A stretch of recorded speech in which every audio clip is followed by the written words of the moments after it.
नमस्कार दोस्तों, स्वागत है आप लोगों का आपके अपने YouTube channel Shiv sir classes में। दोस्तों, आज हम आप लोगों के लिए इस वीडियो में लेके आए हैं लघुत्तम समापवर्त एवं महत्तम समापवर्तक के प्रश्नों को। तो चलिए शुरू करते हैं। क्वेश्चन नंबर 1 है 5/7, 10/21 तथा 3/14 का लघुत्तम समापवर्त बताइए, यानी लस। तो देखिए, ऐसे प्रश्नों का लघुत्तम समापवर्त निकालने से पहले देखते हैं अगर भिन्न है तो भिन्नों का अगर लस निकालना होता है तो इनके अंशों का लस और बटा हरों का मस ज्ञात करते हैं। तो देखिए, जैसे यहाँ दिया है 5/7, 10/21 तथा 3/14 का लघुत्तम समापवर्तक। तो ऐसे प्रश्नों में जब हम इनका एलसीएम निकालेंगे, एलसीएम तो क्या करेंगे, 5, 10 और 3 का हम लेंगे लस और 7, 21 और 14 का लेंगे मस। तो देखिए यहाँ लिख देंगे कि 5, 10 और 3 का आपको निकालना है एलसीएम तथा नीचे वाले यानी हर का 7, 21 और 14 का निकालना है एचसीएफ। तो ध्यान दीजिए, यानी कि भिन्नों का जब लघुत्तम समापवर्त निकालना है तो अंशों का लस बटा हरों का मस कह सकते हैं। तो देखिए यहाँ पर हम 5, 10 और 3 का जब हम एलसीएम यानी लस निकालेंगे तो 5, 10 और 3 का एलसीएम हो जाएगा 30। एलसीएम क्या होता है, वहाँ छोटी छोटी संख्या है जो दी गई संख्याओं से विभाजित हो जाए। तो देखिए यहाँ छोटी छोटी संख्या क्या है, 30 ही है जो इन तीनों से विभाजित हो जाएगी। तो यहाँ आ जाएगा 30 और बटा 7, 21 और 14 का एचसीएफ यानी मस। तो मस क्या होता है, बड़ी से बड़ी संख्या जो इन तीनों संख्याओं को काट दे या विभाजित कर दे। तो बड़ी से बड़ी संख्या यहाँ पर 7 ही है जो इन तीनों को विभाजित कर देगी, यानी कि 30/7। तो विकल्प ए सही है, 30/7।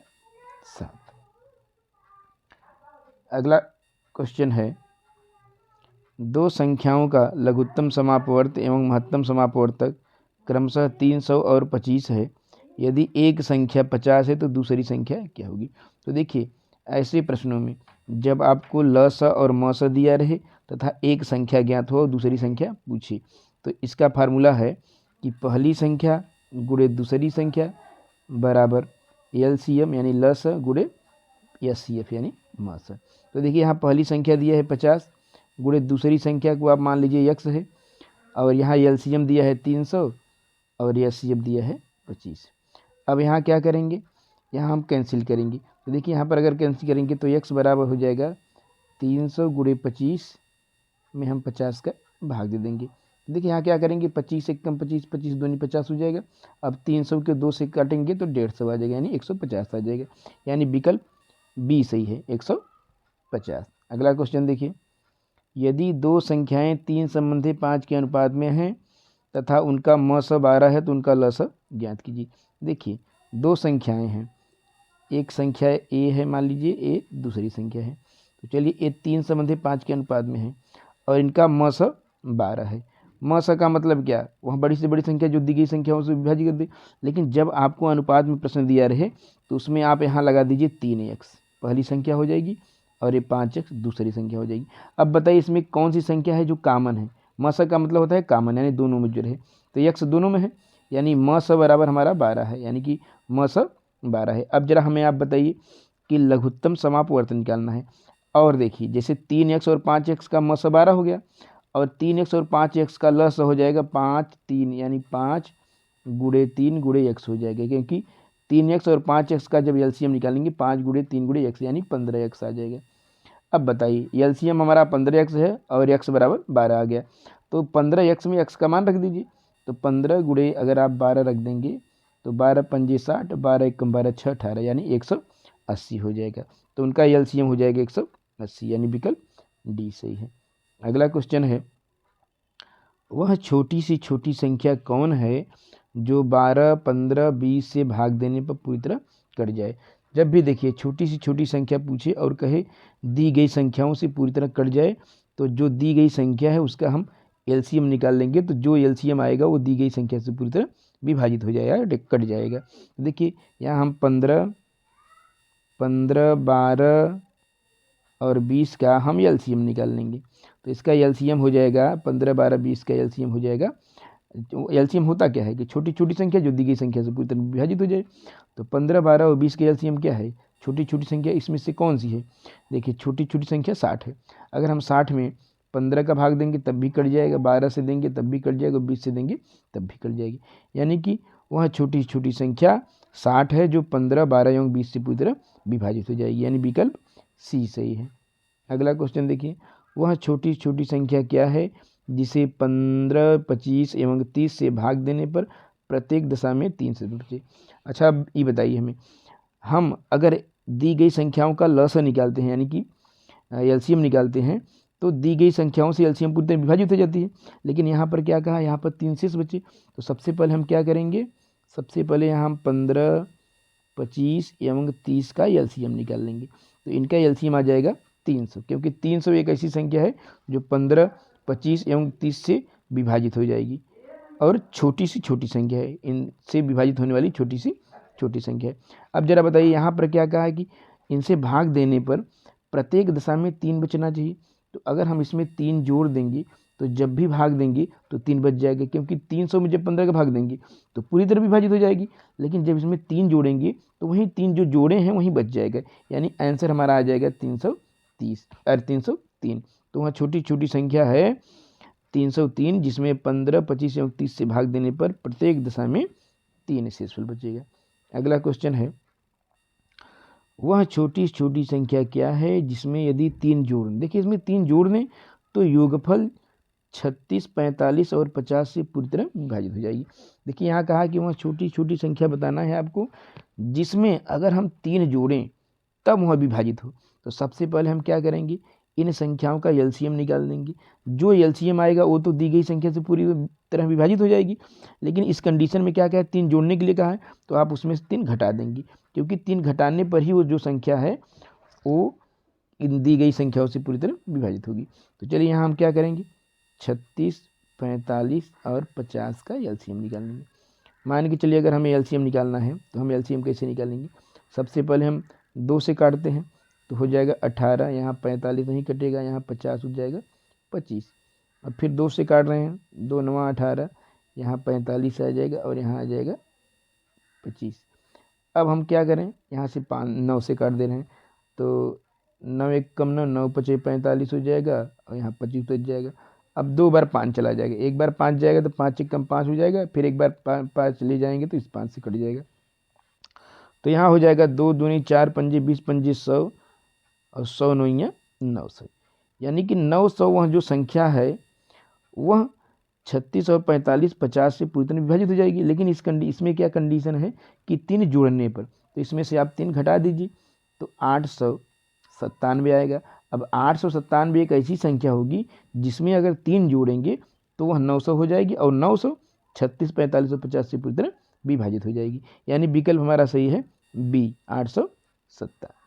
अगला क्वेश्चन है, वह छोटी छोटी संख्या बताइए जिसमें से 7 घटाने पर, देखिए उसमें जोड़ने पर कहा था, इसमें घटाने पर, तो जब जोड़ने पर कहे तो एलसीएम निकाल के उसमें से घटा दीजिए और जब घटाने के लिए कहे तो एलसीएम निकाल के उसमें जोड़ दीजिए।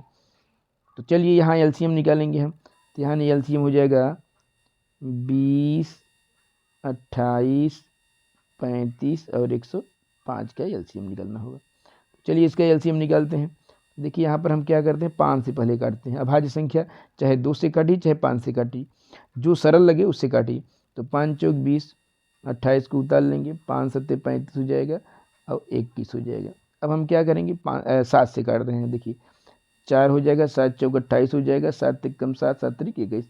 अब बचा क्या, एक बार 4 से जाएगा, एक बार 3 से, 4 से और 3 से चला जाएगा, तो आपस में गुणा कर लिए। देखिए 5 का 4 में करिए 20 हो जाएगा, 20 में 3 क्या करेंगे 60 हो जाएगा, 60 में 7 का गुणेंगे 7 छक 42, यानी 420 आ जाएगा। लेकिन इसमें क्या है, कहा कि 7 घटाने पर, अब देखिए 420 ऐसी संख्या है जिसमें अगर 20, 28, 35 तथा 105 से भाग देंगे तो पूरी तरह कट जाएगी। लेकिन यहाँ क्या है, यहाँ पर वह ऐसी संख्या है जिसमें से 7 घटाने पर इनसे कट रही है। इसका मतलब अगर 420 में हम 7 जोड़ दें तो 427 हो जाएगी। अब 427 में से अगर हम 7 घटाएंगे तो वह संख्या पूरी तरह दी गई संख्या से कट जाएगी। तो आप 420 में 7 जब घटाने के लिए कहे तो जोड़ दिया करिए और जोड़ने के लिए कहे तो घटा दिया करिए। अब इसमें जोड़ दीजिए 427, यानी विकल्प इसमें 420 लिखा गया है लेकिन 427 हो जाएगा, यानी विकल्प बी से हो जाएगा 427। अगला क्वेश्चन है, निम्न में से कौन सी संख्या 36 का अपवर्तक है। तो 36 का अपवर्तक का मतलब क्या होता है। देखिए, सबसे पहले हम आपको बता दें कि अपवर्तक किसे कहते हैं। अपवर्तक वे संख्या होती हैं जो दी गई संख्या को पूरी तरह विभाजित कर दे। अपवर्तक वे संख्याएं होती हैं जो दी गई संख्या को पूरी तरह विभाजित कर दे। यहाँ देखिए 36 को कौन कौन सी संख्या विभाजित करेगी। एक तो 1 कट करेगी, 2 करेगी, 3 करेगी, 4 9 36, 6 करेगी, 6 के बाद 9 करेगी, 12 करेगी, 18 करेगी और स्वयं 36 जाएगी। तो देखिए इसमें से देखिए 36 के अपवर्तक हैं 1 2 3 4 6 9 12 18 और 36। तो देखिए विकल्प में कौन, इनमें से कौन सी संख्या है। तो देखिए विकल्प में 5 नहीं है, 10 नहीं है, 9 है। तो देखिए 9 36 का अपवर्तक है। तो विकल्प सी से है 9। अगला क्वेश्चन है, वह बड़ी से बड़ी संख्या बताइए जिससे 125 तथा 94 को भाग देने पर प्रत्येक दशा में 1 से बचे। देखिए जब बड़ी से बड़ी संख्या कहे तो आप मसा निकाला करिए, और जब छोटी से छोटी संख्या कहे तो लसा निकाला करिए। लेकिन इसमें क्या कहा है कि वह बड़ी से बड़ी संख्या बताइए जिसमें 125 तथा 94 से भाग देने पर प्रत्येक दशा में 1 से बचे। तो मसा वाले प्रश्नों में, यानी बड़ी से बड़ी वाली संख्या वाले प्रश्नों में सबसे पहले हम क्या करेंगे, दी गई संख्याओं में जो शेष बच रहा है उसको घटा के तब उनका मौसा निकालेंगे, यानी महत्तम समापवर्तक निकालेंगे। तो जो आएगा वहीं आपका आंसर हो जाएगा। यहाँ देखिए क्या दिया है 125 और दूसरी संख्या 94। अब 125 और 94, 125 में से 1 घटा दीजिए 124 हो जाएगा, और 94 में से 1 घटा दीजिए तो 93 हो जाएगा। अब 93 तथा 124 का एचसीएफ निकालिए। तो देखिए हम निकालते हैं, चलिए 93 का 124 में भाग देंगे तो 93 एक कम 93 हो जाएगा। यहाँ घटाएंगे कितना हो जाएगा 31। अब 93 में 31 का भाग देंगे तो 31 3 या 93। अब देखिए लास्ट में जिस संख्या से वो पूरी संख्या कट जाए वहीं आपका एचसीएफ होता है। तो देखिए यहाँ पर 31 आपका एचसीएफ हो जाएगा। तो यानी विकल्प बी सही है 31। अगला क्वेश्चन है, देखिए क्वेश्चन नंबर 10 है, इसमें दिया है 3 लिखा दिया है, लेकिन है क्वेश्चन नंबर 10 है। अगला है क्वेश्चन नंबर 10, क्या है, 3 संख्याएं एक संबंधित 2 संबंधित 3 के अनुपात में है, यदि उनका मस 12 है तो संख्याएं बताइए। देखिए 3 संख्याएं एक संबंधित 2 संबंधित 3 के अनुपात में हैं। 3 संख्याएं एक संबंधित 2 संबंधित 3 के अनुपात में हैं, यदि इनका दिया है मस 12। तो जब आपको संख्याएं अनुपात में दी गई हों और आपको बगल में मस दिया हो, यानी उस सवाल में मस भी दिया हो, तो उस मस का आप इन संख्याओं में गुणा कर दीजिए, वहीं आपकी संख्याएं निकल के आ जाएंगी। देखिए संख्या हो जाएगी 12, एक हो जाएगी 24 और एक हो जाएगी 36। यानी जब भी आपको अनुपात दिया रहे और मस दिया रहे तो उस मस का अनुपात में गुणा कर देंगे तो वहीं संख्या आपकी निकल के चली आएगी। तो देखिए यहाँ पर क्या है 12, 24 और 36। देखिए यहाँ पर आप विकल्प में है 12, 24 और 36, यानी ए, विकल्प ए सही है।